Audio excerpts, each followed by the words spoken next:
gonna sit on stream.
What is it about riding a bike that is so liberating?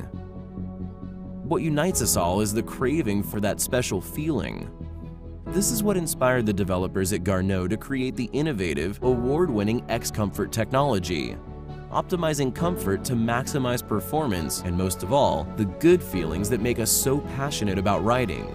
The brand new X-Comfort Zone incorporates an elasticized zone that expands up to 5 mm to accommodate V through D+ foot widths. We all pedal in the same way. As you push down, your toes naturally splay. And the dynamic changes that happen inside your shoe as your feet contract and expand under pressure as you ride. The pressure and friction created as the outside of your foot expands over and over against your shoe can create serious and painful hot spots and irritations. The longer you ride, the worse it can become. This makes for a level of never-before experienced comfort in the highest performing cycling footwear. Every cyclist rides for that special feeling that cycling brings to us. Each one of us has our own version of what it means to enjoy the ride. We just help make it possible.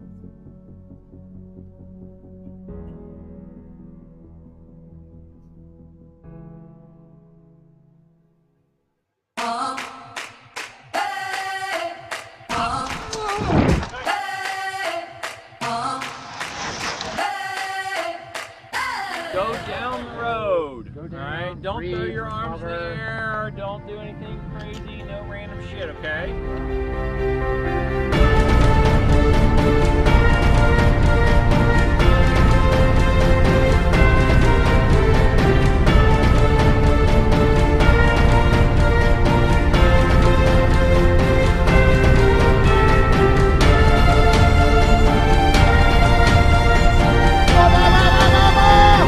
Ahead had my own strategy. I was actually working for you guys. So what I did at the last moment, I just pulled back. So you guys need to buy me some beers.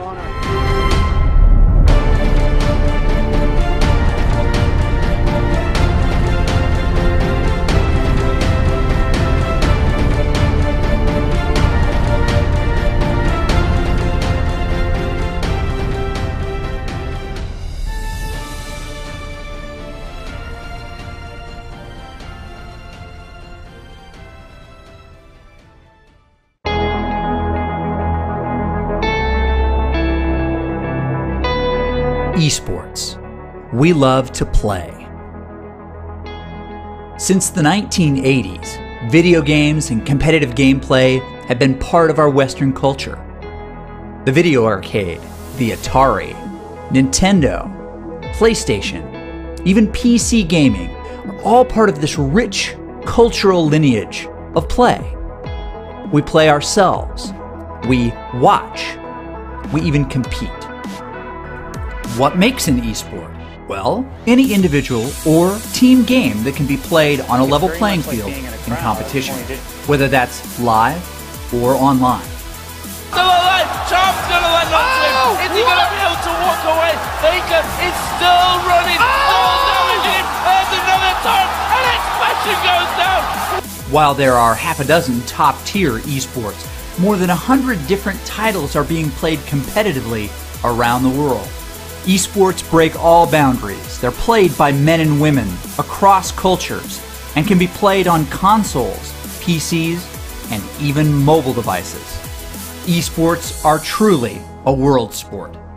Over the last decade, we've seen interest, broadcasting, and live events eclipse those of their traditional sport counterparts. Esports are a massive draw. We love to watch them live, and we love to watch them stream. For people under 30, video games are the most popular media industry in the world, more popular than television, music, or movies. But competitive video game play is not just something we do, it's something we watch. In 2016, more people watched the League of Legends Championships than the World Series, the NBA Championships, or the Stanley Cup playoffs. That makes the top 3 sporting events in the World Cup, the Super Bowl, and a video game competition. Esports are the sport of the rising generation. Talented players, broadcasters, and managers are filling every level from professional, now to collegiate, high school, and even Pee-wee. To many, esports is the biggest world they've never heard of. But to millennials, it's the future of competition, of broadcasting, and of sport. But not the distant future, the future of today. This is esports. Cyclogen's Virtual Rankings is a ranking system for Zwift racers, built to make racing more fun for all levels of ability. The rankings are based on historical data, as well as new race results, which are uploaded immediately. Racers are divided into divisions, and points are distributed based on the strength of the field in the race. Terms are separated into months, quarters, years, and lifetime. And at the end of each term, racers are able to be promoted to a new division. High-scoring elite racers are also automatically under consideration to participate in a CVR World Cup event.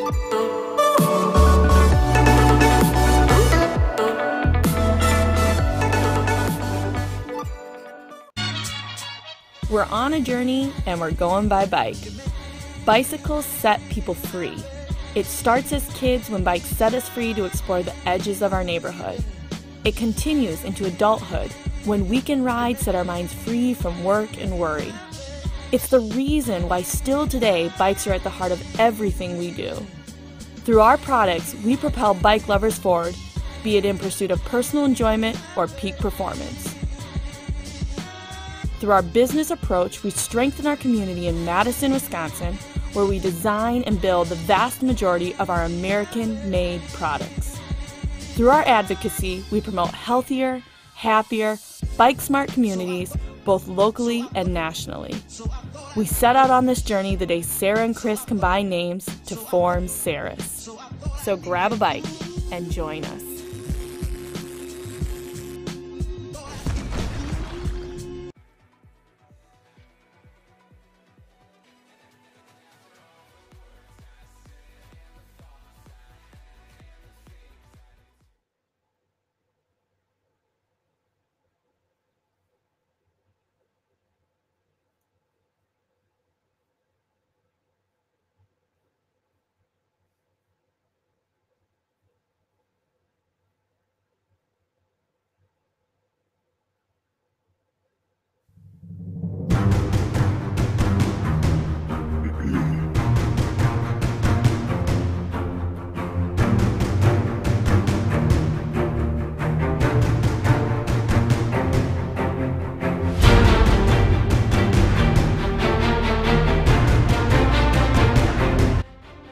Well, hello there, everybody. It is time for another race. This is Tuesday, and this is where it all happens. This is CVR World Cup League Week 3, and it's been pretty dang exciting. I'm Chris Haskell, joined by Frank Garcia. We'll get to him just in a little bit. Got some questions I think only he can answer.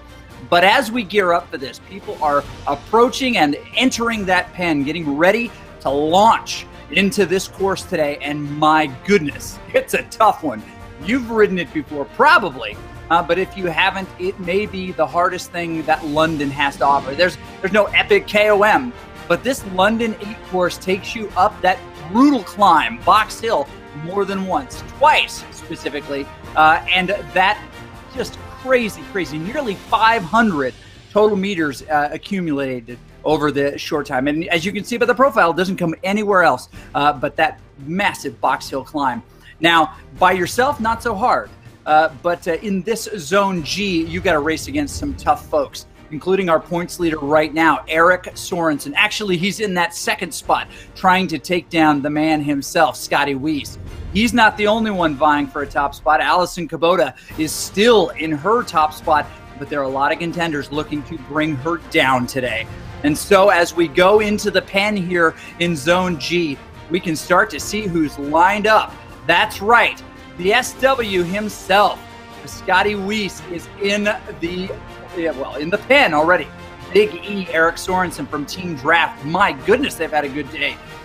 Also in that group with 3 minutes left to go here, we're getting ready to kick this thing off, and people are scrolling in a little at a time. Let me tell you, there are a few people that I already know are starting to show up. Maybe not all of them in this pen so far. Well, yes, we do see quite a few. But those that you can expect to see and be able to watch: Shane Gaffney today, Rob Visser, Scotty Weiss, as I mentioned, Jen Mattis is in this group, Stephanie Ossenbrink, great race last week as well, Juan Ignacio, David Torello, of course, Angela Webster in the group, Erik Sorensen, I mentioned, Julie McKenzie, Frank Levick, Ted Stewart, and Anna Rogers.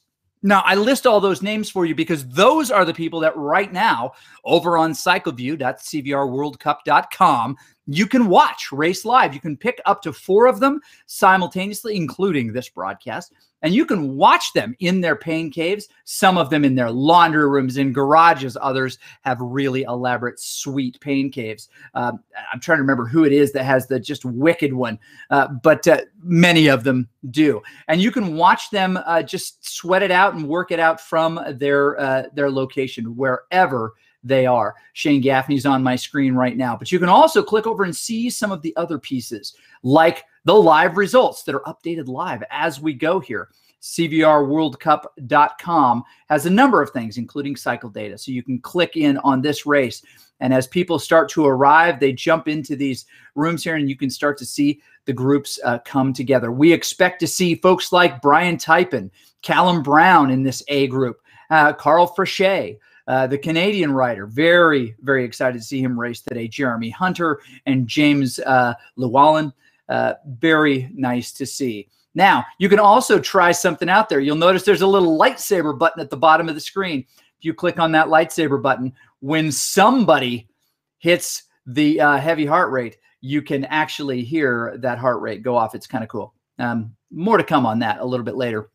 But as people start to jump in this, there's Gaffney wishing everybody good luck. We hope that you'll chime in on wherever you're watching, whether it's the chat group on on CycleView or the chat, of course, on Facebook.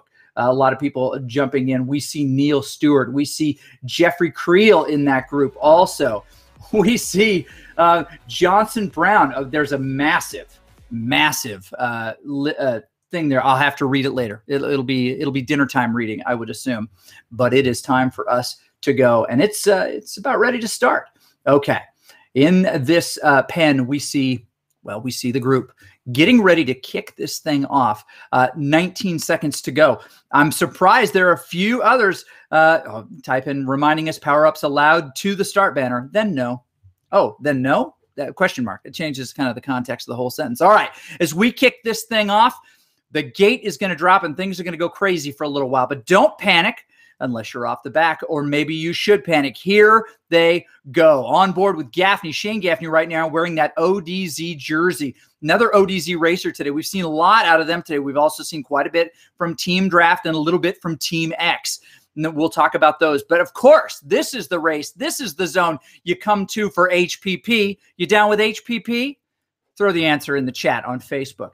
All right, Llewellyn gets a good position, but we want to see what things look like in Scotty Weiss's den, and there he is. Weiss, in fact, with his standard garb on, but he's on rollers. You were concerned that he might not be. Well, he is. The thing that you don't know about that rear roller is that it's a trapezoid. That's right. He pedals on a trapezoidal roller set. That's how hard he works. There we go. On board now with Gaffney himself in his ODZ kit. In his room, I called that a laundry room earlier. It's clearly not a laundry room, my man, but he's going to do everything he can to stay up at the front of this. And it splits a little bit, just a little bit, but people are coming back together. Once up to speed, it'll back off from about that 400 watt level, back on down to about 200 watts, and we'll see where folks are going to go. Now, as we talk about the CVR World Cup League as it stands now in week 3, we definitely have some clear leaders, and we're going to call some of their names out in just a second as we prepare for the women to launch as well. They're just a couple minutes behind her. I believe the exact number is 2 minutes behind Scotty Weiss at the front of this race. We see it from his point of view. He's got a great look right there. Now, as we look at the results, which you can jump over to at any time, we see that right now, coming into this race, Scotty Weiss, the points leader, right behind him, Rob Visser, Juan Ignacio, David Charles. Sorensen in second place. There are a number of people who are tied for first place coming into this, Scotty Weiss being, in fact, one of those. The interesting thing is that the separation between first place and the end of what I would call second place is 7 points total. Potential 7 points out of thousands, right? That is the live series points, though. We've got the most. What is it about riding a bike that is so liberating? There we go. The live points right there. We've got Scotty Weiss right there at the top. Eric Sorensen just 3 points behind him. That is your leadership as it stands in this field. Weiss, Sorensen, and Gaffney right in a row like so. Well, I take that back. Brian Typen in that third spot. Any of these boys could move up dramatically. There are a number of folks, 5, in fact, who could take over the top spot if conditions are right, including Jeremy Hunter. Others who tend to or have the ability to move up dramatically, but there are a few names missing from this today. All right. As we look at the argy-bargy, as it were, in the field, there are a number of different jerseys representing a number of different folks, but only one rainbow stripe jersey.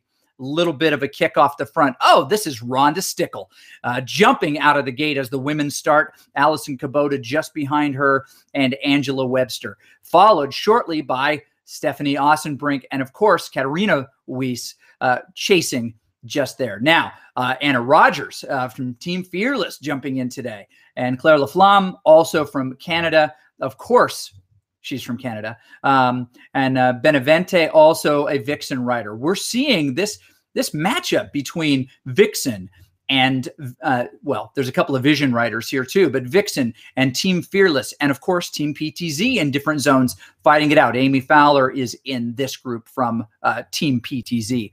Will the teams come to play today? That will be the big question. That's actually one of the questions we'll ask Frank when we get him on the line, is that what impact the teams will have today. There are a few teams represented, but there are also a lot of lone wolves out there. Wolves? Lone wolves? Okay, maybe that's not the way you say it.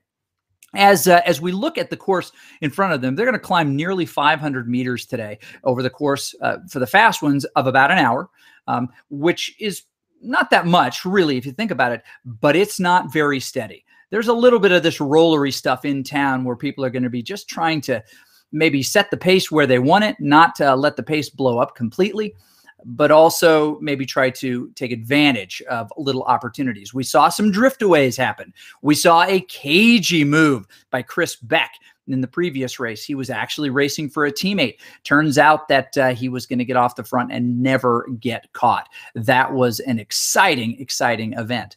Now, it'd be fun to bring this to you. If you missed the last race, this is something I'd love to be able to grab. We have a replay from the finish of the last one that shows you how exciting this race can be and what it will shape up to be like possibly before the end. And we'll bring that to you in just a second. That exciting event, that exciting sprint and replay was the culmination of a ton of time. Here it goes. As we saw here, they were digging hard at the end here. What happened is Greg Leo from Draft decided he was going to take an early jump, but Kai Barrett was not going to let him get away with that. And Talbot, the OBC rider, was on the back and of no concern. He, in fact, backed it off early, but Barrett didn't. He knew how far he had to go to the line, and he pulled around at the end. Greg Leo, no chance to come across the line with this kid. Barrett, the winner in the field, the winner on the day. Fabulous. We see it from his point of view. Barrett ramping up. He's out of the saddle in his room. This is what we see exciting from his perspective. We're on board with Kai Barrett. He sees the big jump there. Nice gap by Leo. 10. And he doesn't panic at all. Barrett decides he's going to chase this down, and he knows what this looks like right there. This is the view from Leo as he saw it, as it got away from him. He's like, oh, baby, so close. Kai Barrett in second position, so he'll have the most points of this division. Good too. And Leo comes in third. That was what we saw earlier. Here we are with the Scotty Weiss, the Scotty, the SW. Talbot drifts across, but still Talbot holds on to that first place. Unofficial. And the Weiss right there. There's so many things I could describe him as, but we're just going to call him a fast dude. Okay, they've got a nice little collective here. We see it from the overhead view, and of course, just up behind. Thank you to the motorcycle operator who just stands in position back there. Dangerous, dangerous. We see a Team Type 1 rider in there also. Scotty on his rollers. He's very good at the rollers, spends a lot of time on the rollers, really likes that feel, and it's good for him too. I have raced a few times on rollers, and it has not ended well. I'll just describe it that way. I may have had several virtual world crashes. Okay, looking on board with Shane Gaffney as he is in his pain cave as well. The towels are coming out. You've seen 2 towels from these 2 riders, and they are definitely doing a bit of work here. 180 beats per minute is where Gaffney is at right now. That is some discomfort. Scotty wasn't quite as high, but he certainly is elevated. It's not a relaxing moment. This is a pretty hectic pace for these folks getting up there in the big kick. All right. Now, what we find here, there's a few folks. The Team Type 1 rider is Llewellyn. Called his name just a moment ago. Now, what's interesting about Llewellyn is this is not his normal spot. This is not where he hangs out the most. In fact, he usually is in a different spot altogether. Now, Chris Beck is in this race, I want to point out. He did start this race with the rest of the group. This is not his zone, so he'll not be counted in the final standings. But that's definitely an interesting thing. He did a race earlier. I think he's done 2 already today. This might be his 3rd race. Will be he out there for the entire event or not? Look at Scotty. Heart rate a little bit lower. That shows he's doing a little bit less work. And well, that's quite a bit.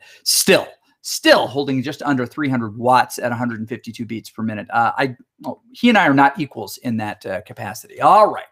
As we look at some of the bikes here, we notice that a few people are on Zwift Experimental. You notice that Scotty himself is running a disc wheel. That hasn't been available since the very, very early beta days of Zwift. But there he is, and he's been given a special jersey. There are a handful of special jerseys out there, certainly World Championship stripes that say Zwift on it. There is a version of the jersey for each country champion.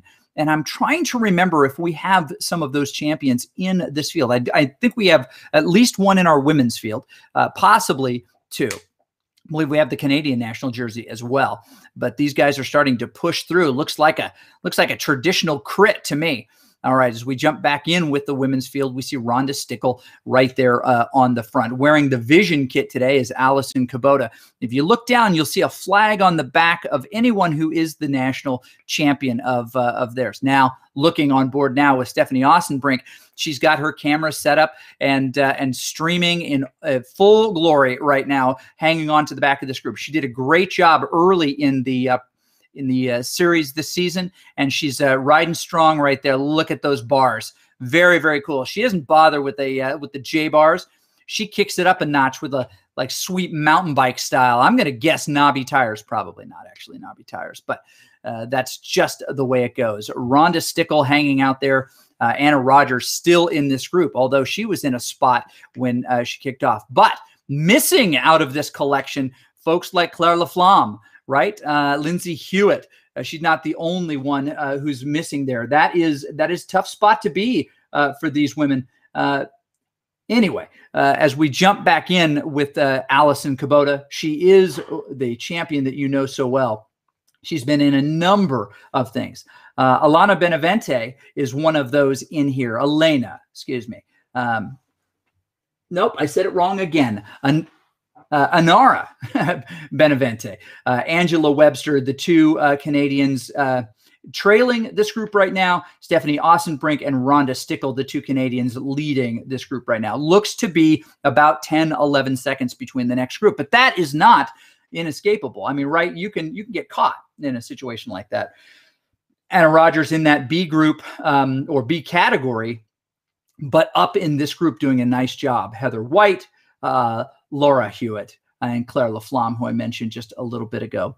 All right, as we consider what can happen in this race, we know coming in, Stephanie Ossenbrink is in that first spot. She has the most points so far, right? She has a 3,007 on the season. If she is to maintain the position she's in right now, live season points. That's how it works out. But she and Allison Kubota are averaging the same amount of points per race, 1,003. You can tell both of them stream. That's key to getting 5 extra points. It's only 5 out of 1,000, but my goodness, it can make a difference. It makes a difference to us, the fans who want to watch this. Not going to lie, earlier today, I sat in bed and watched the C race. I maybe should have participated in the C race, but I really enjoyed the heck out of watching the C race. Was able to jump on and check out different folks on CycleView, on the CycleView app. There's Juan Ignacio in this lead group doing what he does best, which is chilling at the front. But he has got to make sure that he stays with this group. This is maybe not the point where the most pressure is going to happen. His heart rate is not as high as probably some of those around him. That's a good sign. The Vision rider, Juan Ignacio, making every correct move at this point. We see 2 different ODZ riders in the group. One of those I already mentioned to you. He is the points leader today, or rather in third place in the points. And of course, Chris Beck, who we mentioned before, still hanging out somewhere in and around virtual London. All right, they're going to make a big left turn here and then a sweeping right and come back on the Strand. Most of us know this from the other direction, but we're going to do this in reverse today because that's the way the London 8 goes. The London 8 itself is not a figure 8 in the traditional sense. If you do the Watopia 8, you actually go up the climb 2 different ways. You go up it forward and backward. But here the London 8 takes you around, and the center of that 8 is the center of town.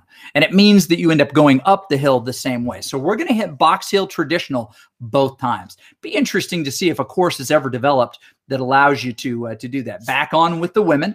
We have Katarina Weiss, saying closer to the front there. Stephanie Ossenbrink also trolling the front as she is wont to do. Kubota never letting much get away from her. Anna Rogers, the B rider, and Benavente also hanging closer to the back of that group more in this chunk of time. So as we peek in now on Julie McKenzie, Julie McKenzie. Wow. We see that she's working hard as well. There's Angela Webster. All of these different riders doing their best to both stream and ride, and it's wonderful. Love seeing the hard work. It changes the character of this esport in that sense. Okay, so now's a good time, I think, to jump in with our guy Frank. Now that all of the elements are working the way nature intended them, and ask him just a couple of key questions. One of those questions being, in this lead group of women, we have never seen out of this group one dramatically more powerful rider than another, right? We do know that Allison Kubota can definitely time trial. We know that she can definitely sprint, but she's not the fastest sprinter in the group. My question to you is, with 2 long protracted climbs, who really is the right person to maybe pick to come over the top of that first, and then come over the top of it first the second time? Well, I think I'm going to like Rhonda today. She had a good race last week as well. And so it'll be interesting to see as we go up and over the hills, this coming, today. But I certainly like Rhonda today to take the win. Ellison to be there for second place as well. There's a lot of flats, though. If Ellison could work her way into a break, maybe with Austin Brink, that could play well today as well, and get a big gap so that Rhonda really has to come back on the hills instead of pull away. Yeah, she did have quite a bit of success. She dropped a couple people on the much shorter climbs of Watopia, right? Hilly forward, hilly reverse.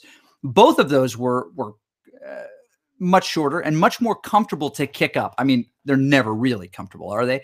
But this is a different animal altogether. I mean, it's not the Epic. It's not a huge KOM. It's not the Cole.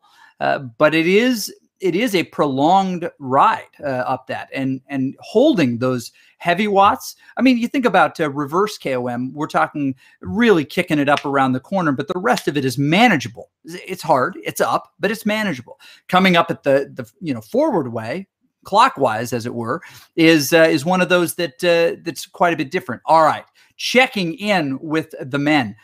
Scotty is checking out the wheel of Killiam right there. He is in contact here. Now, as you look, you can look up in the upper right-hand corner of any of these riders, and you can start to see this group spread out. There is a selection happening here, and there are a couple of people on the wrong side of it, including Big E Sorensen and Gaffney himself. Typen, who is actually in 3rd position in this race, is also on the wrong side of the split, a second behind. These guys are making the corner a little bit late and chasing as hard as they can, but they're not quite there yet. That is a little bit concerning if you are a fan of one of those folks. Dion, the Cannondale 4i rider, and Team Type 1 Llewellyn, they're right there. Okay, Big E says, I do not like having my name called in that capacity. Do not do it again. Well, you've earned the right. No, Gaffney's stuck. Okay. Gotta love that when I don't have my mute button on, don't you, Chris? Right in the middle of a great call. It's all right. I was going to turn it into. Well, a great call. Let's not give it too much credit here. But as you're directing behind the scenes there, we see what is happening in this group, and Gaffney finds himself. This is where it started to kind of trickle apart for him just a few seconds ago. He's definitely putting out the watts, but he knows where his line is. He knows how hard he's got to go to get up there. And some of these guys know not to flood the tank on a climb like this. They go, I can hold 4.7. 4.8, 4.9. That's where I'm going to peg it. And I'll let the other guys do what they're going to do, but I'm not going to surge it and flood the engine. I know lots of riders who approach it that way and have been very successful. What's your philosophy as you think about it? Do you chase every wheel and never let one get away on a climb, risking that you're going to burn out quicker? Or can you climb faster if you just set a pace and just do your thing? I think absolutely here. If I'm competing against Scotty here, I'm going to let him go like these guys are. I'm going to try and limit the amount of time he gets, because we know when he goes over the top, he's going to hold 6 or 7 watts per kilogram to try and get the maximum amount of separation. But I'm going to try and hold this group together. I'm not going to try and blow it up. So we've got hopefully 10 guys maybe that we can pull in on the downhill. And that's what's key. I want to save my energy. All of these guys need to save their energy. And what we want to do when we get to over the top of that hill is then to start kicking into 5 and 6 watts per kilogram. Sort of don't even pretend the climb never stopped. Just keep doing that. And then we're going to reel Scotty back in, a little bit. So I'm going to get my frame of mind going right now that this climb is twice as tall as it really is, so that we can pull Scotty back. Pull Scotty back, and it's going to take a team to do it. It's much harder to do it on the climb. That's where he can use his weight and his power to his advantage, and he's doing that right now as he exits the Surrey Hills section and into the formal Box Hill section. You can see the intent look on his face. He's definitely putting down the power, and we have not seen his heart rate this high yet. He's definitely doing the work. This is not easy for anybody. Now, what is it? The old famous Lance Armstrong saying it. Or maybe no, it's not Lance. I'm sorry. It was somebody else who said, the pain is the same. The only difference is they go faster. Something I'm paraphrasing now, right? But that is pretty true in this case. He definitely is putting out some fabulous watts because of his diminutive stature. It allows him to climb maybe a little bit faster, but that's always been the case of these little mountain goats. And he's doing that right now. 16 seconds, the gap to Big E. Big E is the one who is actually leading the charge. And he's a tall drink of water, as my mother would say. Big E Sorensen on the front for Team Draft, leading this charge of guys back up the hill. Not sure if that's what to do. I wonder if that's wise, because really, I think I would have liked a little bit bigger group. Sometimes in these situations, a stronger rider needs to contain himself. You get a little worried. You see Scotty off the front.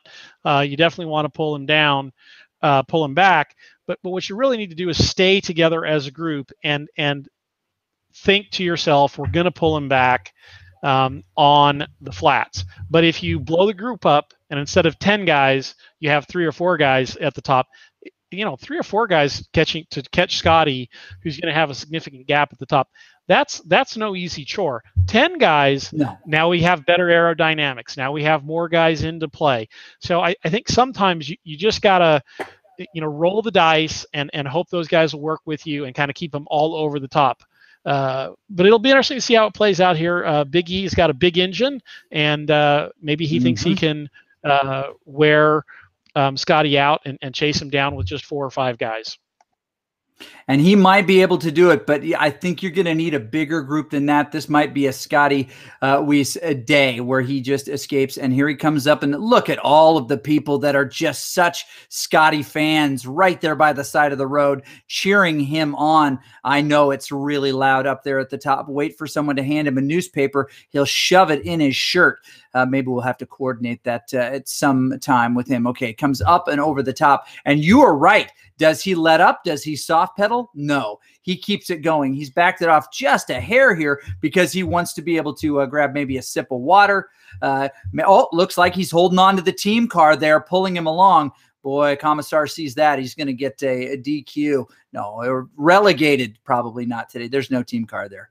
Don't get your chamois in a bunch there, folks on the Facebook audience. We appreciate you nonetheless. Okay, back to the main group of women here. Allison Kubota now chasing, but it is still a collective as they are working together. This is Allison Kubota's view. She sees Stickle and Ossenbrink in front of her, wants to hang on, and she can. She's the strongest probably on the flat. So if she can hang with them over the top, as you can see from her camera, Allison is a tall, strong rider, and it allows her to do really great things on the TT bike. But climbing, you know, she's got to do that maybe a little bit more, a little harder than those that she's racing against. So Stickle and Austin Brink, Webster now 3 seconds behind. She can see them trying to catch on. There's Austin Brink's view. She's out of the saddle now. That big wide bar giving her even more torque on those pedals. Definitely doing the work. The Canadian rider is. Stickle, her country woman, but not teammate, rides for Team Vixen, and she is on the front dancing on the pedals almost as if she doesn't even care what's going on behind her. Rhonda doing a nice job for Team Vixen. Her teammate, Angela Webster from Team Vixen, is 3 seconds behind, but holding relatively the same power. She should, if she can keep that gap where it is, she should be able to hang on to this group. She should be able to rejoin it. 3 seconds is close. You don't want to let that get to 5 like Katarina Weiss is. She is now at 6 seconds. She still can catch on to this group, but she's got to not let much just slip away here. Kubota's view, it's Rhonda who's determining how this thing is going to go. Allison Kubota's best chance in this race to win this outright is to not get dropped by Stickle on this climb or the next. Now, they're much lower on the overall climb than the rest of these riders. Kubota ramping it back up there, doing a little bit more to catch back on, but she let that gap open up around the corner. There is Webster from her point of view. She can see that group. She's being super smart just to tap out a consistent pace, not let it open up too much. She sees that 3 seconds. She can tell the watts that they're doing, one of the advantages that you have here, but definitely not getting any advantage, not that there's much on a climb, of being able to slide into the slipstream, in this case, of Stephanie Austin-Brink. But as you look at this, Frank, as they're getting closer and closer to the top, they're executing the switchbacks right here. They're about to come onto the big open Box Hill section where it's the painted road. She should be able to pull back Austin-Brink right here, and I think she's going to move past her and actually try to chase down Stickle, her teammate, and catch on to help out. Do you think she can do it in this section here? It's going to be tough with her heart rate at 190. I think she's got to just stay within herself at this point. I think she's got a good rhythm. This is sort of max effort, VO2 max effort that she's going to hold to the climb. You see all the red down below. Austin-Brink stayed longer, but probably blew up a little bit. Looks like she's going to try and climb back on. But, you know, once you've sort of overfired the engine, it dims a little bit, and you just got to sort of cool it down and wait for it to come back. And I think that's where Austin-Brink is at the moment. And so Webster's going to sort of climb away. Now, what's interesting here is what Webster's got to hope for is that Stickle drops Ellison, because if Rhonda drops Ellison, then the play for Ellison might very well be to wait for Webster, even if she's going to do all the pulling, because the increased aerodynamics will help her catch Rhonda. You know, a lot of people think that Zwift is only mashing on the pedals and it's who's the strongest, but it really isn't. These are the plays that you can make. Now, Ellison is like, no, Frank, the play here is to stay on Rhonda's wheel. And I would certainly have to agree with that as well. But if you are looking at it from Angela's perspective, you're kind of hoping these guys break up a little bit, and then one of them wants to come back and drag you forward. And that's really the key, isn't it? So, you know, somebody mentioned in the chat just a little bit, if Scotty gets 10 seconds up the road, he wins every time. 10 or more seconds. I don't know that that is actual math, but it certainly is possible with Scotty. And as we look at this men's group, he's gotten 40 seconds on them. So maybe by that logic, he's 4 times more likely to catch him. But Big E's got a collective here. He's catching those guys. But this is one of the guys who is key at a concept called gap management, right? You get a gap and then you focus on the effort put out. Now, this is a pro technique. The difference is, of course, in the pro ranks, you can't look at the watts being put out by your folks. You've got to trust the team car as to what the pace is and watch the, you know, have people stationed on the side of the road to give time gaps. And you just got to mind those gaps very, very carefully. But it's the same type of thing. If they're going about this speed, then you've got to go about this speed if you don't want them to pull that back. And not a single one of those boys looks like they want to chase at the same rate that he is, because they're not even holding serve with him now. Scotty is going harder and harder. He knows this section well. He wants to come through, and he's pushing hard. Will he do like a straight 50-minute hard effort here?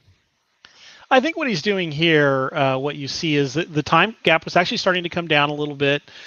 Big E had put in an effort at the front. Obviously, Scotty's done quite a bit of work on the climb. His heart rate's into the 175s, which is pretty high for Scotty. And what you see him trying to do here with these surges is increase the gap slightly and really kill the spirit. Right? Say to these four guys, look, you're not coming back to me. So just don't put the effort in. Why kill yourself? Just take it easy, race for second place. That's the best that you're going to do today. And he's really trying to kill the spirit. Now, I think, and again, maybe it was a little bit bigger group is better here. But if these four guys can start working together and you see Big E saying, come on, guys, let's put the effort in. And if the other guys start to just ride his wheel, then eventually Big E will be like, okay, I'm just gonna, I'll race for second with you guys because that's all that I can do. But if these other guys will start working with him, then the reverse will happen. Right now, a little bit of, I don't know if Scotty ever really panics, so we got to be careful on that. No. But a little bit of anxiety, a little bit of doubt starts to creep into Scotty's mind. Do I keep going hard here? Do I let him come back? Do I rest for the climb? Because obviously, I'm the better climber. And that's really what you're trying to do if you are this group behind. And what you're trying to accomplish with that is for him to let you come back, and then you hope for the miracle, right? Which is Scotty went a little too hard for too long, trying to leave you behind, and he gets to the climb. And I don't know, he did a 200-mile ride yesterday with 7,000 feet of climbing, and he just doesn't have it today. And you can go ahead and take him for the win. And that's really sort of the tactics that you've got to get going here. But you see Scotty sort of extending that lead, and he's winning the psychological battle here. Yes, he is pathologically competitive, ruthlessly aggressive. It's just not nice the way he rides. I mean, if his mother were here, oh my goodness, what she would say about him. But it's true. He tries to break the will of those around him. Now, I've had many conversations with him in person. He's a very, very nice guy.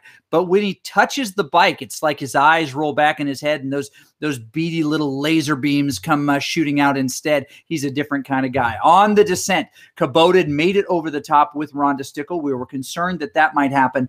And Webster, who was chasing to try to get back on to her Team Vixen compatriot, did not. She rolled over the top. Stephanie Austin-Brink has cracked. Look at her posture in her camera. She gave everything that she had. You were right. She overcooked it. 190 beats per minute was too much.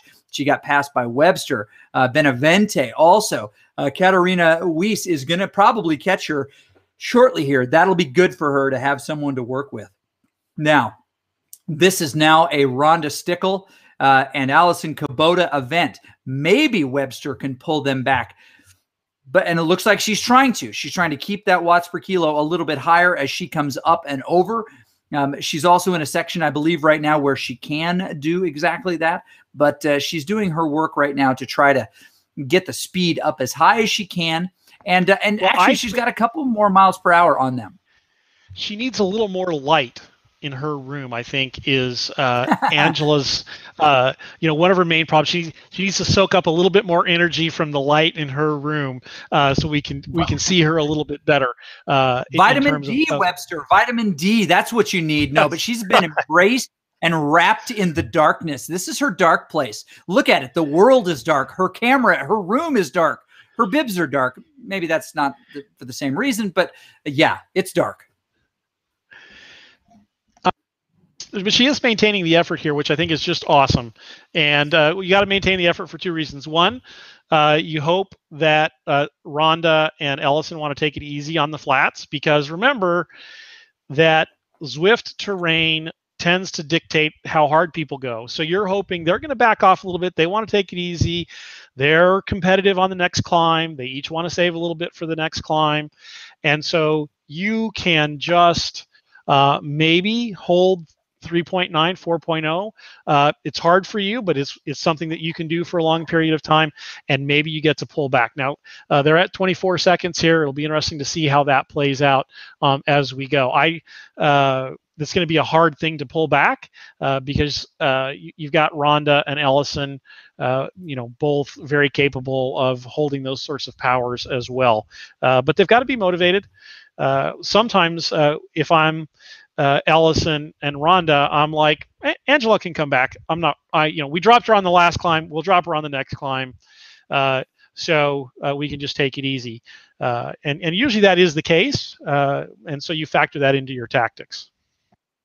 It is, and she's doing a nice job. This in from the team card just a little bit ago. Stephanie Austin-Brink has been kind of sick for a little while, and is getting back on the bike. Needs to pace herself. May have pushed herself a little bit too hard up that climb, trying to stay with it. You know what? Maybe she's got Yoda in her ear, thinking, do or do not. There is no try, and in fact, that's what Angela Webster is trying to execute right now. And I'm a little bit worried, and they should be too, because if anybody has a chance to catch them, she does. Yoda also said, "Powerful you have become, the dark side I sense in you." And that's exactly what we think of her. Okay, big attacks coming here. Alex Dion right there with his Cannondale Four Eyes kit on. That's always a good one to see. Team QC represented as well. Draft also represented. But you know who's not in this group is Bank. The HPP rider, and Llewellyn, who is another really strong rider, the team Type 1 rider, the elite rider, who's actually, this is his first race this season, in this spring season. One of the reasons he was off our radar is he hasn't raced yet. So he's got some potential points coming down the pipe today, and there's going to be some folks who are like a little bit worried because, gosh, if he gets 6 races in the system, he's going to knock some of these guys down the path a little bit. Okay, as we look at some of these other folks, Big E Sorensen, really with his chase group, nobody doing as much work as probably he would like. And yeah, that's unfortunate because Scotty is now almost a full minute up the road doing more than a full watt per kilo more than them. There it is. There's that pathology, right? Of competitor. He's ruthless. He's just dangerous. That Scotty is. And there's Gaffney trying to catch on to the next group he can find. He really got shoveled there for a little bit. Hard to even recognize who's around him. This is one of those weird spots on course here where you can't quite see everybody sometimes. Very interesting. Not sure why we see what he sees there, because what we see is a little bit different. But you can always check that out. You know that. You can go over to CVRWorldCup.com. You can check out the CycleView app. You can check out and watch any of these riders, including Mr. Gaffney, including Angela Webster and her, her dark side, infatuation here. You can also check out folks like Frank Levick, who we have not called his name today, but Frank's doing a nice job also racing in this very race. He was one of the guys that we called early on in the season, postseason, not that long ago. Ted Stewart also as well spinning. You can check out any of these riders over on the CycleView app, but and you can also click. Yeah, I pulled up Jenny Mattis here. We'll take a look at her. She's streaming her game, and you get a different sense for how the game looks as opposed to when somebody is streaming like Juan, who's on camera 9, and that just kind of give you a sense of the difference, why we're working with the riders to stream themselves. We think it makes it, it's about the riders, right? In the end, it's we love the pixels, we love the virtual world, but we're very excited to see the riders themselves. Yes, we are. And that's having some some uniformity in the spirit of individualism as well is really helpful. So you can tell the stories of these riders, because I think there's people who would like to get a better sense of what Rhonda's going through, a better sense of what Angela's going through. We see definitely Allison Kubota here. Hers is definitely a different point of view. There, we joked last week that she appears to be in the stock room of FedEx, but no, that's just her pain cave. Everybody has their own pain cave, and it looks a little different and acts a little different. But there, she's got that nice computer right there. She's watching what's happening on the screen, streaming as well. Okay, as we jump back into this men's group, it looks like Killiam has decided he's going to take the front of this thing. And there be no criticism from Big E Eric Sorensen to do exactly that. Board pilot right there. That's Torello, the team draft rider, hanging on for as much as he can get at this point. Marty White from Team ODZ trailing him. He may be the handsomest man on Zwift, Marty White is. So we got to get him on camera. He's a beautiful, beautiful human being. And I say that from a point of respect, not just man crush. But they're chasing down another HPP rider. You down with HPP? And of course, Stewart, the ODCB rider, chasing there. They need to get organized, that group. There's not a lot of organization. It's not a lot of fun to ride this thing by yourself. Okay, back on board with Allison Kubota. Maybe a little psychological dig, maybe a little pin in the side from Rhonda Stickle as she slides into her draft right now. But Webster, now only 24 seconds back. At one time, she was as far away as 41 seconds. She is actually making a genuine and honest effort to catch these two riders, and she's working hard to do it. The question is, how much energy does she have left in the tank? Does she have 12 miles of this? Well, she may need it, certainly 11 and a half. But Rhonda Stickle's got that polka dot jersey, and that's got to be psychological. It's got to be a psychological advantage to her over Kubota and maybe even Webster. But as we cast down that list, we've got a few of the other women riders together, but mostly it's this duo being chased by Webster. And it will be very interesting to see if the Vixen rider can catch up with her teammate. Now, the reason she'd want to do that, of course, is because she can help her teammate in a sprint. But that is not the only reason. There's Mackenzie spinning in what looks to be a living room.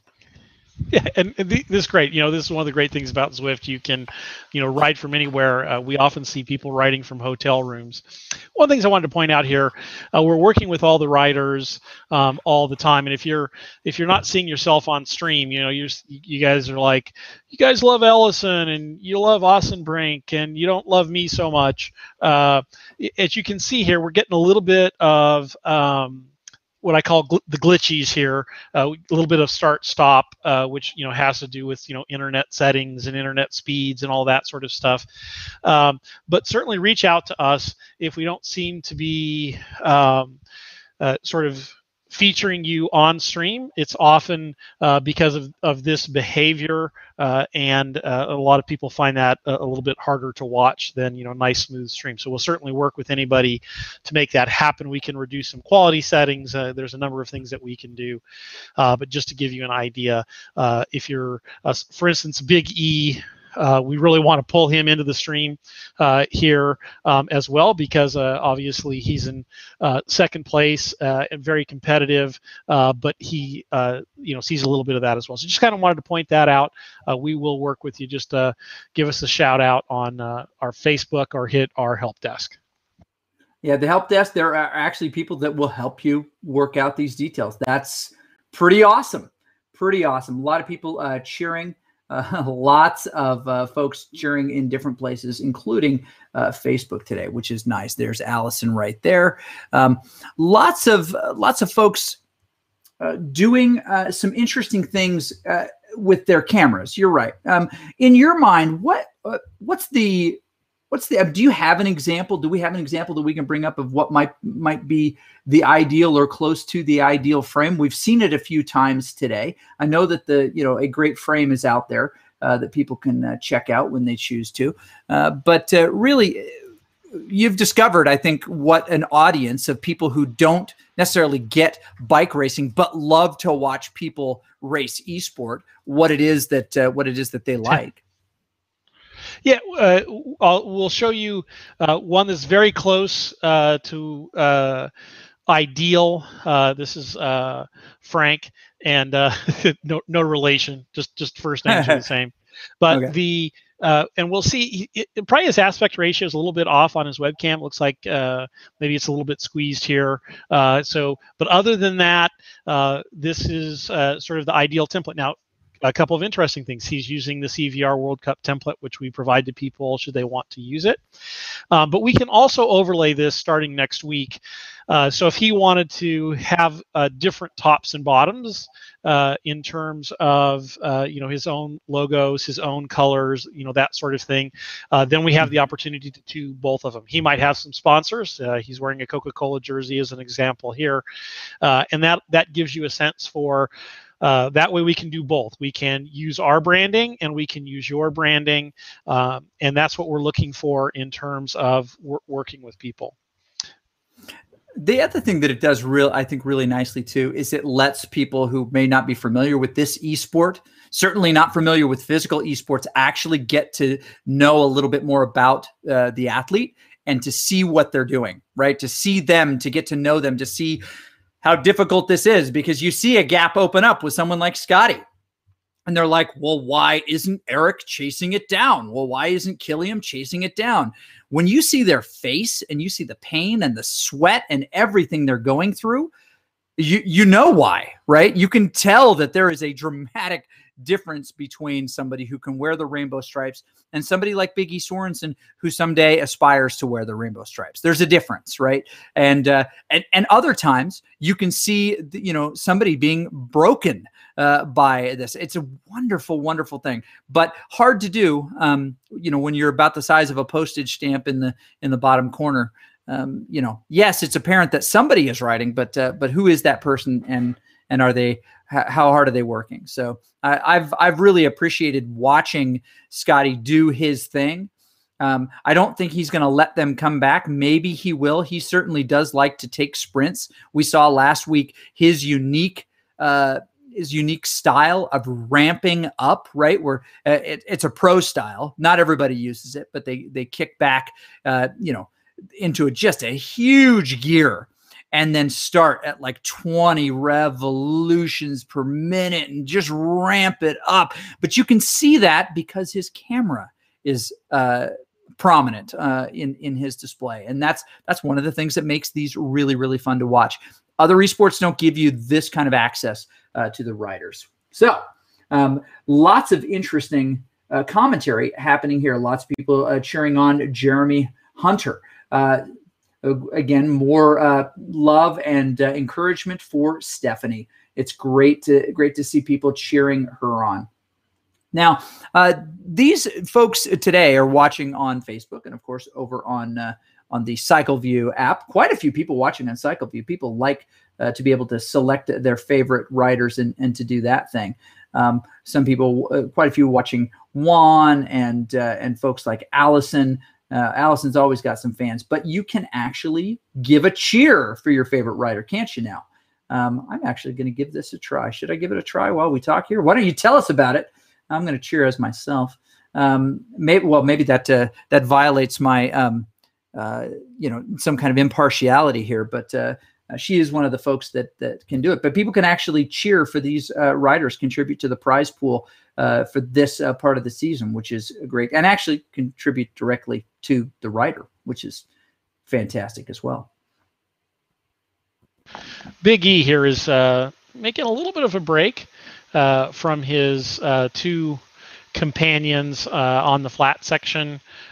We see Dion fading a little bit, and it looks like Killiam is trying to maintain that gap. And if I'm Big E, I want to try and break that rubber band, but he's still on the rubber band. So it's going to be interesting as we see the rest of the climb. We're about halfway up, so still a long way to go. So I don't want to overcook it if I'm Big E. I just kind of want to maintain that gap and maybe try to extend it a little bit. Scotty is maybe playing another chorus of anything you can do, I can do better. It seems like Big E will hit 5.5, and then Scotty will show a little 5.6, 5.7. He definitely, as he's casting his eyes over to his left, his right, our left. That would be exactly where that lineup is, and he seems to be glued to what's going on that screen, not going to allow anybody to maybe take that back. 47 seconds is the gap currently, and that may be plenty. Maybe plenty. It looks like I was able to give a cheer to Frank Levick. Got to give some love to our guy Frank. That worked quite well. That's actually fun, and they get to see those cheers. It's a really fun part of the live events as well. And not only, you're also supporting the athletes. So half of every cheer goes directly to the athlete. They set up accounts. If they have a little cheer button, they've set up their account, and your cheer goes to them as well. So fun stuff there. I think we're generous people, and we like cheering. So fun stuff. It's one of the things we did sort of on a whim and found that people really liked it. So we're expanding its use. That is pretty dang cool. Pretty dang cool. Yeah. And it is, it's very common in other esports as well. Of course, you can do that across different platforms, cheering with the Twitch and some of the others. Now they call them different things, but in essence, it is a way to just give directly to the person who is playing or broadcasting, and that's kind of nice. Definitely cool for those folks. I think Big E can put this away.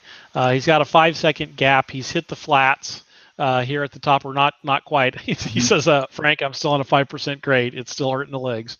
But as soon as he gets to the top here, if he will have continuance, if he doesn't back off, he will actually expand that time gap quite considerably. If he holds that to the kicker at the end of this hill, over the kicker, down, and then I think he'll have 35 seconds on Killiam, and he can ride comfortably to the finish. We've got Scotty putting on a show for us in terms of probably what will be a dramatic climb time. Let's see if I can sort of pull that up if he's not already through that. 5:47 was I think he did that on the second one. That's an amazing time. Anything under 6 minutes is amazing. I think Scotty on his best days can probably do this 5:28, 5:29, something like that. So fantastic riding, no doubt. Oh my goodness. Yeah, it is fantastic riding without a doubt. He's doing some great stuff there. Okay, so just a couple of interesting questions coming in from different places. We've answered one of them, which is, so what's the deal with cheering? But this is week 3 of this second season, the spring season. Lots of people are outside, but these riders are also outside and inside. They're doing real races. This is a real race. They're doing outside races. They're doing inside races. But this is all leading to a big event that is coming up. And I know that there have been some announcements relative to it, but let's let the folks at home really understand how this is going to work. This is, of course, Zone G, and there'll be a winner from Zone G.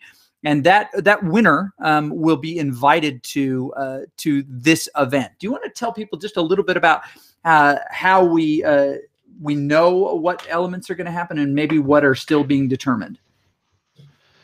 A couple of things. We know we're going to be in Vancouver.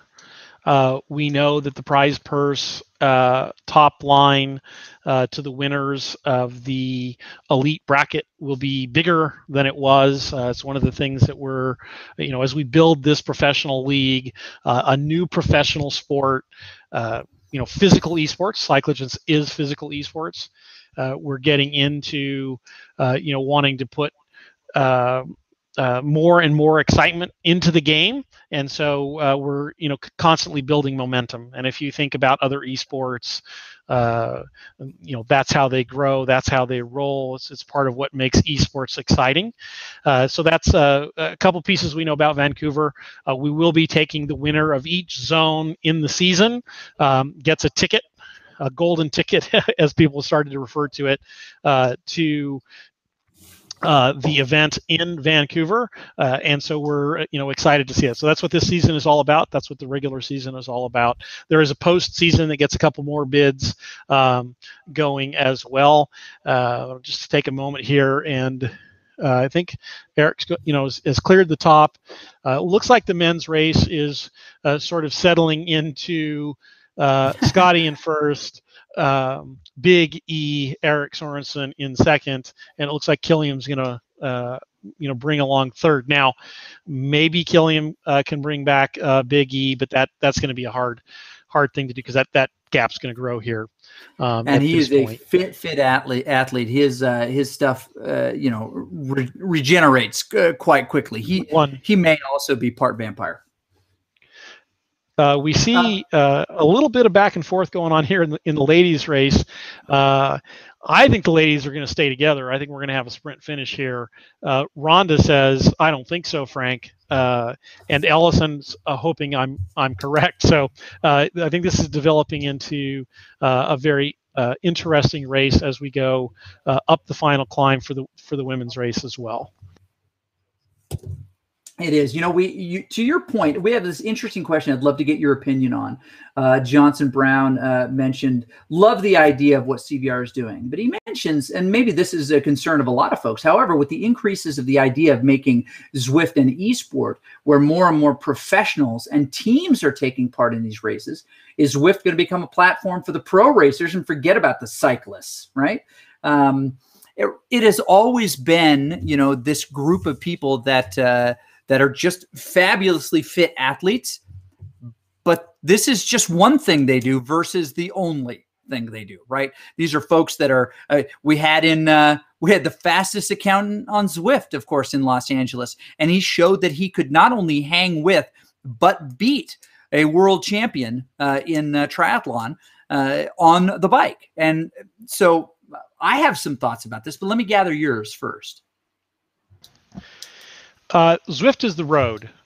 So while pro athletes, compete on the road, they don't own the road. They don't take over the road. Well, maybe for a little bit every day, annoying some of the motorists out there who don't care about cycling.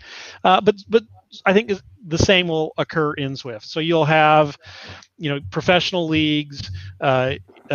Here at CVR, we have the performance brackets. We have B, C, and D. We think it's very important for those people to be a part. I think it's interesting and exciting to watch those people play. So I don't think it's a matter of, that's going to go away. I think it's only going to increase. And as it increases, the elite leagues and the professional leagues will increase as well, because if you play golf or you ride bikes or you go shoot some hoops when you were younger, especially, it gets a little bit harder as you get older, I've been finding out. But you also have a desire to watch these people who are, really fit and really amazing human beings, like Scotty, who's a world champion, former world champion. It's just fun to watch them. It's fun to see what they do, because you're just like, how fast did they go up that hill? Like, I didn't even think that was humanly possible. I mean, it took me 9 minutes to do it. He did it in almost half the time. Like, really? Like, seriously? Yeah. It's funny because if I would have seen Lionel Sanders' numbers line up for a race, right? He's an incredibly aerobically fit athlete, that he's putting out ridiculous watts and his heart rate is lower than anything I've ever seen. I'd be like, oh, that guy's a faker. What a faker, right? But when I saw him in person in Los Angeles, I was blown away.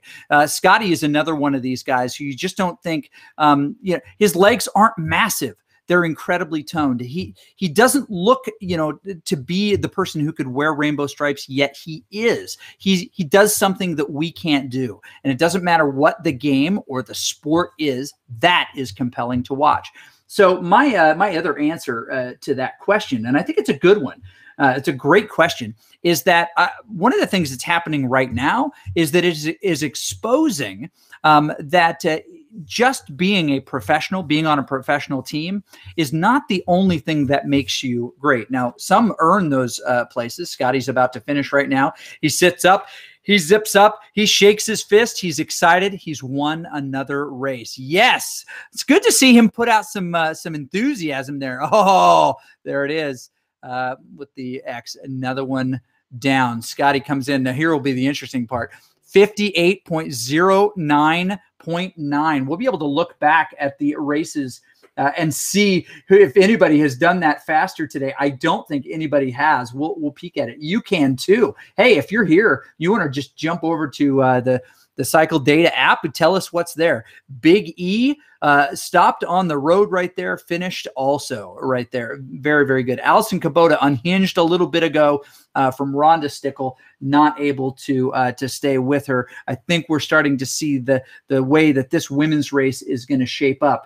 Now, they are going to get continually more exciting as we come through the season. Every one of these riders is going to be happy for the points that they get, going to be really thoughtful about what's there. But important to point out is that this is race 3 of 8 in the regular season. And riders are going to advance from this zone to the live final in Vancouver, as Frank mentioned just a little bit ago. I'll add one more thing to the discussion, and I think it's a good one about the esports discussion, is that, yes, more professionals will come here. In fact, we're seeing lots more professional interest, at least I see it in the chatter. Not that I don't know a ton of these folks and they're reaching out to me, not at all, but rather that if you're a professional women's racer, we talked about this earlier today on a previous broadcast, it's really hard to make in winnings enough to keep doing the thing that you love to do.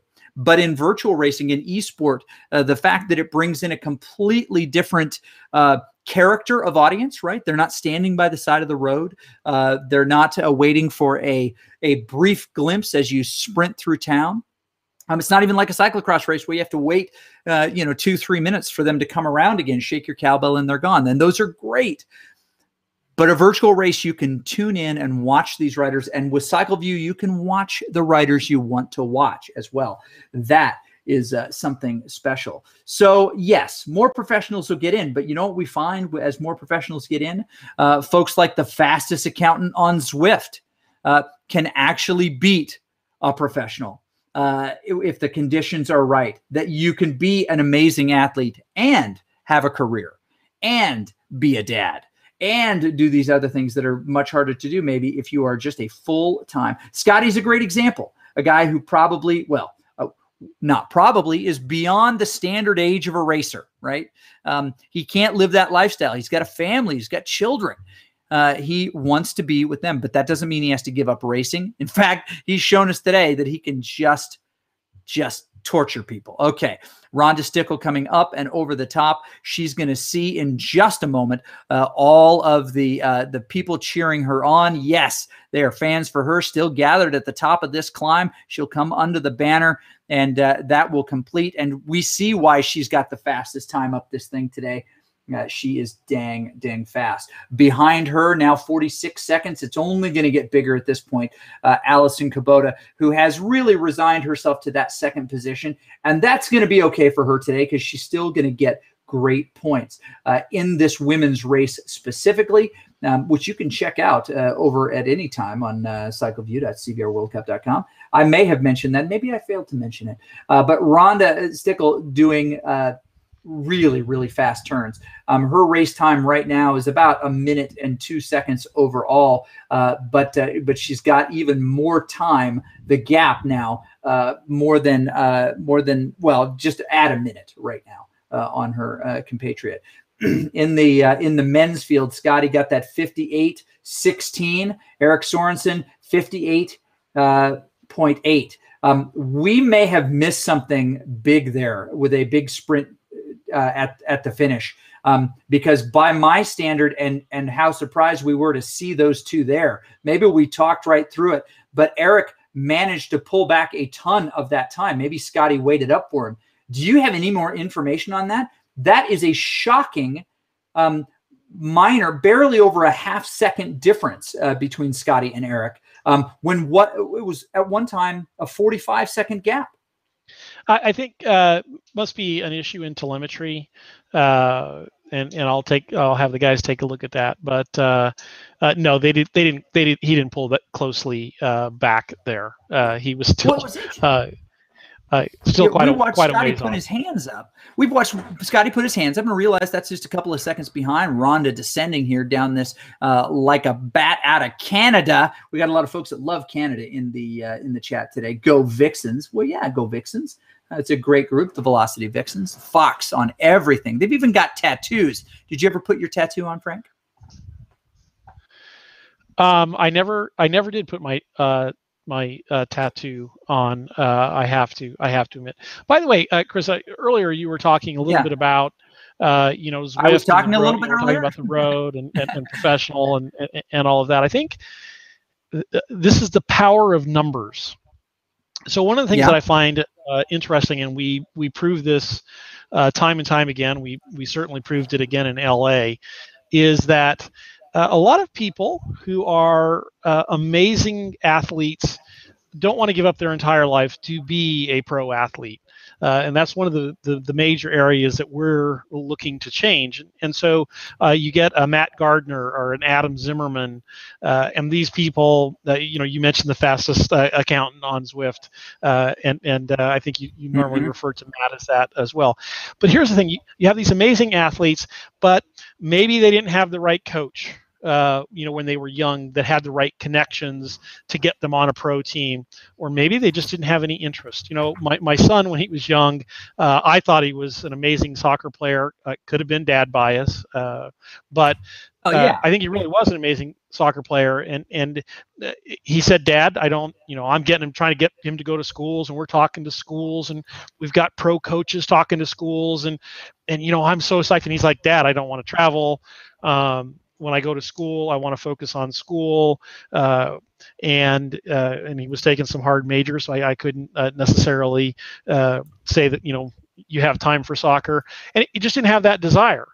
And I think that life takes a lot of people out of the game, out of the potential. And I think what we're finding with Zwift, what's so exciting about Zwift, is all these people, they can race, they can find out, wow, I'm an amazing athlete. Most of them probably have a hint at it, right?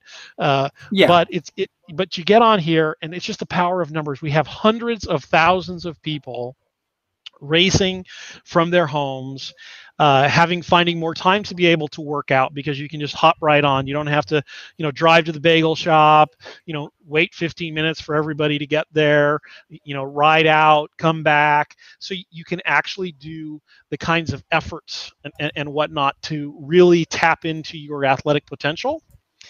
And that's the other thing that's so exciting. I think we're going to find, I always say, look, we don't even know who the stars are. And everybody's like, oh, it's going to be the pro bike athletes that, are going to come. And certainly we see the, Lionel Sanders, and, these are world-class athletes as well. But there's tactics in the game that they need to understand. And there's going to be these new stars, right, that are stronger than those pro cyclists. Just nobody knows about them, right? Nobody, funneled them into the right, coach, into the right team, into the right, like so many things have to go right to become a pro athlete. Not only do you have to be amazingly gifted, you have to be born in the right place. You have to be connected to the right people. You have to get noticed, right, by someone who matters. And we're more of a meritocracy here, right? Anybody can come and race every Tuesday, get on your bike, show us what you can do. If you win, you get to the event. You can make money, doing it. I was chatting with someone today, and they're like, wait, now how many of these events are a year? And if I do how well, like, interesting, right? And that's how this happens. It truly is. We are getting some updates. Folks checked it out on Zwift Power. 38 seconds ahead. 38 seconds ahead. So I apologize for sounding the alarm bells. You know what? That's going to feel really good for Rhonda Stickle as she comes across here. She's put more than a minute on Allison Kubota. That is going to feel good. And she's going to cross with that polka dot jersey for the climb as well. The strongest climber today. This is going to shake some things up in this women's category. I can tell you right now. She entered this in third position, right? Third position overall. Now, she has the potential, if Allison stops on the road and does not finish, of getting even a few more points. But she will move herself into second position overall if it finishes this way. Now, Allison has raced and won previous weeks, or has gotten second position. She's high in the points, and she streams every week. That's a bonus 5 points. It doesn't seem like much out of a potential 1,000, right? It's a 0.5%. But those can sometimes boost you, as we see in this case, over some other folks. So at the end of this, it will be, in fact, it will be, and I think we're going to see Lauren McMurtry racing in a different zone moving forward. She shows up in this one, but I think that she's actually in the other one. She's been racing in the other one for a couple of weeks in the F zone. So we'll have to maybe parse that conversation a little bit later. It's interesting to see, without a doubt. But these riders, very, very clever in how they're kind of working these details out with which ones they want to join. Yeah, I think there's that polka dot. Yeah, I think the other thing that you're seeing with, for instance, Rhonda had a great week last week. Rhonda had a great week this week. Well, there was climbing the last couple of weeks. So one of the things about the CVR races is, we have different types of races. So we have flat races and we have climbing races. And so it makes it a little bit interesting. In terms of what you're seeing. Maybe Ellison's a little bit better on the flats, and maybe Rhonda's a little bit better when the road goes up, and how they play throughout the season, and when they score their points. When you go to the final, we have a stage race. We have all of that combined. You have a flat race, you have a mountain climb, you have a hilly road race, as an example. And so this is what we're looking for, right? You can't really tell in 1 week. If you looked a couple weeks ago, you'd be like, oh, Allison's got this in the bag. Now you look at it and you're like, oh, Rhonda looks really strong. Is she coming into form? And it looks like she is. But it's also, part of the terrain and the courses and the strengths and weaknesses of the riders. And you asked earlier about teams, and I think that's where teams are going to come to play, right? Because you can accentuate the strengths, cover the weaknesses, and we actually have some really exciting announcements about teams coming up in the coming weeks, but we'll keep that under wraps for now, something to tune in for. Mystery. As well. Yes. So as this finishes out, Rhonda Stickle does cross first today, and makes it across the line there. Some jockeying happening in that, but you can check it out anytime you like. That is the cycledata.cvrworldcup.com. You can check out the results from any of these races and look at them a million different ways. Who was the rider who had the biggest gap? Who was the best race time? Who had the most points before, or maximum potential, or during now? It's great. You can parse the data. If you are a data nerd, and I know that some of you are, you can do that. All right. It is time to head out here as we get ready to close this thing out. It is definitely the end of the day here. So glad that you could join us. Very, very glad, in fact, that you were here for this London 8 Loop. Thanks to everyone who participated, everyone who checked out the event, and we're getting closer and closer. At the next Tuesday, we will be at the halfway point of this season and have a pretty good sense of where these exciting events are going to be, who the big matchups are going to be, and what teams are going to have to maybe abandon hopes for one rider and put all efforts in on another one. This is where it starts to happen mid-season. We'll have a little break. We'll have some predictions, but make sure you press that like. And make sure that you check out some cool stuff going on in other places, and keep the community going. We'll see you guys very, very soon. For Frank, I'm Chris.